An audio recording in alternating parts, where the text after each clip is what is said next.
হিংসা, বিদ্বেষ, অহংকার সহ যত রোগ আছে এই রোগগুলো বের হয়ে যাবে কলবে যদি হেদায়েতের আলো স্থান পেয়ে যায়। মুসলিম শরীফের 2564 নম্বর হাদিসের বর্ণনা, ক্বালা রাসূলুল্লাহ সাল্লাল্লাহু আলাইহি ওয়াসাল্লাম, আল্লাহ নবী বলেন, লা তাহাসাদু, তোমরা পরস্পর হিংসা করবা না, ওয়ালা তানাজাসু, তোমরা পরস্পর ধোঁকাবাজি করবা না, ওয়ালা তাবাগাজু, তোমরা পরস্পর বিদ্বেষ পোষণ করবা না, ওয়ালা তাদাবারু, তোমরা একে অপরের ক্ষতি করার জন্য আড়ালে শত্রুতা করবা না, ওয়ালা ইয়াবি বাদুকুম আলা বাইই বাদিন, একে অপরের ক্রয় বিক্রয় করার সময় তোমরা অন্য কেউ গিয়ে ক্রয় বিক্রয় করবা না। ভাই সোয়েটারটা কত? 500 টাকা। 450 টাকা দিবেন? জি দিব। আপনি উল্টা গিয়ে বললেন আমি 520 টাকা দিব, আমারে দেন। নিষেধ, এটা নবীজি নিষেধ করছেন। আমাদের দুইজনের লেনদেন চুক্তি পুরো শেষ, এখন উনি আমারে দিবে, প্যাকেট করা বাকি। ইতিমধ্যে আপনি এসে বলছেন, দেখতেছেন যে আমি 450 টাকা পাইয়া যাচ্ছি, আপনি এসে বললেন ভাই আমি 520 টাকা দিব। উনি চিন্তা করে দেখে 70 টাকা লাভ আপনার কাছ থেকে, আমারে বাকি বাজারটা একটু ঘুরে আসেন। কি ঘুরে আসেন ভাই, একটু বাজার ঘুরে আসেন, আপনার দিতেছি আমি, মানে এটা হেরে দিয়ে দেয়, পরে ডুপ্লিকেট একটা ধরাই দিবে। রাসূল সাল্লাল্লাহু আলাইহি ওয়াসাল্লাম এটা নিষেধ করছে। আমাদের সমাজে আরেকটা হয়, এটাও নিষেধ। বিসমিল্লাহ। ওয়ালা ইয়াখতিব আহাদু, আল্লাহুম্মা লাকাল হামদু ওয়া লাকাশ শুকর, ওয়ালা ইয়াখতিব আহাদুকুম আলা খিতবাতি আখিহি। রাসূল আকরাম সাল্লাল্লাহু আলাইহি সাল্লাম বলেন, তোমাদের কেউ বিবাহের প্রস্তাব দেওয়ার পর এই বিয়ের প্রস্তাবের উপর আবার প্রস্তাব না দাও। একজনের মেয়ের সাথে আরেকটা ছেলের বিয়ে মোটামুটি পাকাপাকি হয়ে গেছে, বিয়ে ঠিক, ইনশাল্লাহ বিয়ে হয়ে যাবে।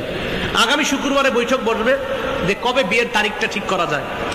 বৃহস্পতিবারে এক ঘটক গিয়া মেয়ের বাপেরে কয়, শুনলাম আগামীকাল নাকি আপনার মেয়ের বিয়ের তারিখ ঠিক হবে। কয় হ্যাঁ ঠিকই তো শুনছেন। ছেলে কি করে? কয় ছেলে তো মসজিদের ইমাম। আর যাই হোক, বেতন কত? 15,000 টাকা।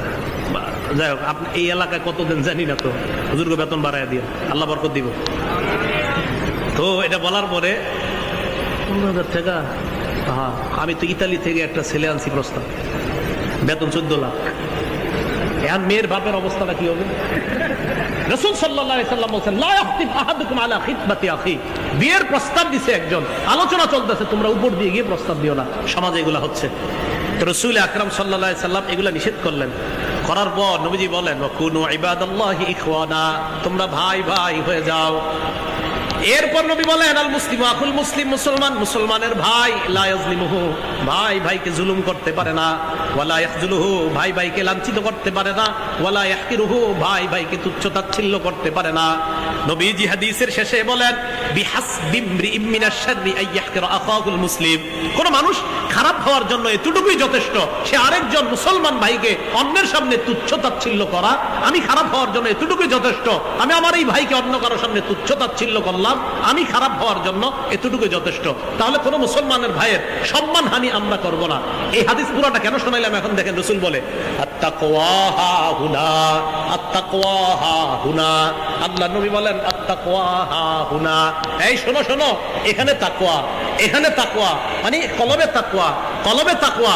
এই তাকওয়াটা কলবে ঢুকতে হবে। তাই বললাম, হেদায়েতের নূর যখন এখানে চলে আসবে, কোরআনের নূর, হেদায়েতের নূর, তাকওয়া সহ, ঈমানের নূর সহ সমস্ত নূর আল্লাহ এই কলবের মধ্যে ঢুকায় দিবে। এখান থেকে হেদায়েতের জন্য আল্লাহর কাছে দোয়া করা, আল্লাহ আমার কলবকে হেদায়েত দান করেন। এই জন্য ইমাম মুআবিয়া রাদিয়াল্লাহু তাআলা আনহুর ব্যাপারে রাসূল আকরাম সাল্লাল্লাহু আলাইহি সাল্লাম খুব দোয়া করতেন, আল্লাহুম্মা জাআলহু হাদিয়া মাহদিয়া ওয়াহদি বি, আল্লাহ তাকে আপনি হেদায়েত দানকারী, অন্য মানুষকে যেন হেদায়েতের দাওয়াত দিয়ে সে একজন মানুষের হেদায়েতের জরিয়া হতে পারে এমন বানান, তাকেও আপনি মাহদি বানায়া দেন, হেদায়েত প্রাপ্ত বানায়া দেন, তার মাধ্যমে আপনি হেদায়েত দেন।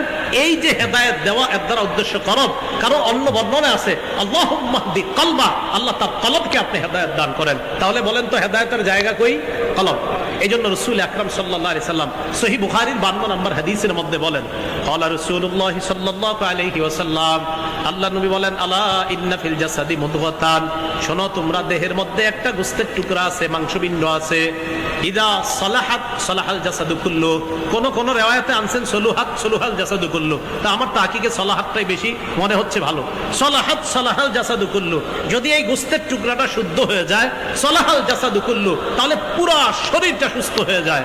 ওয়া ইদা ফাসাদাত ফাসাদাল জাসাদু কুল্লু, আর যদি গোশতের টুকরাটা নষ্ট হয়ে যায়, তাহলে পুরো শরীরটাই নষ্ট হয়ে যায়। বলেন টুকরা কয়টা? ভালো হয় কয় টুকরাই, আবার খারাপ হয় কয়টা? মানে আলাদা একটা না একটাই? মানে ভালো হয় ওই একটাই, খারাপ হয় ওই একটা। নবীজি বলে আলা ওয়াহিয়াল কলব, শোনো এটা হলো কলব, এটা হলো কলব। কলব আল্লাহ আমাদের সকলকে, আল্লাহ আপনি আমাদের কলবগুলাকে হেদায়েত দান করেন। তো বুঝাইতে চাইলাম কলব হেদায়েত দান, এই জন্য আল্লাহর কাছে খুব বেশি দোয়া করব। আর এই হেদায়েতটা যেন আমার কলবের মধ্যে বসে যায়, তাই কোনো আল্লাহ আল্লাহর কাছ থেকে আমরা সবক গ্রহণ করব, আল্লাহ আল্লাহর দরবারে যাব, আল্লাহ আল্লাহর কাছে গিয়ে আমাদের হালাত বলবো, আমাদের নিজেদের জীবনের বিভিন্ন গুনাহ যেটা আমরা অন্যের কাছে বলতে পারি না বা গুনাহ ছাড়তে পারি না, এইগুলা কোনো আল্লাহ আল্লাহর কাছে গিয়ে বলা। তো এই জন্য যে কথাটা বলতেছিলাম ইহদিনাস সিরাতাল মুস্তাকিম থেকে আমরা আলোচনাটা আসতেছিলাম যে আল্লাহর কাছে হেদায়েতের দোয়া করা, রব্বানা লা তুযিগ কুলুবানা বা'দা ইয হাদাইতানা ওয়া হাব লানা মিন লাদুনকা রাহমা, এটার মাধ্যমে আল্লাহর কাছে হেদায়েতের দোয়া করা। আর দোয়া, হেদায়েতের দোয়া আল্লাহর কাছে কেন করব, এর অনেকগুলা কারণ আমরা জেনেছিলাম। আর হেদায়েত আল্লাহ দেয় কোথায়? কলবে আল্লাহ হেদায়েত দান করে, তাই কলব সংশোধনের বিকল্প নাই। এজন্য খুব বেশি আল্লাহর কাছে দোয়া করা যে আল্লাহ আমাদের কলবকে আপনি হেদায়েত দান করেন। আল্লাহ এই এলাকার সকল নারী পুরুষ, উলামা তুলাবা সুলাহা আইম্মা মাসাজিদ খোতাবা মাসাজিদ সহ সকলের কলবগুলা হেদায়েত দান করে আবার যেন জান্নাতে আমাদেরকে একত্রিত করেন, আল্লাহ তৌফিক দান করেন। আমিন ওয়া আখিরু দাওয়ানা আনিল হামদুলিল্লাহি রাব্বিল আলামিন।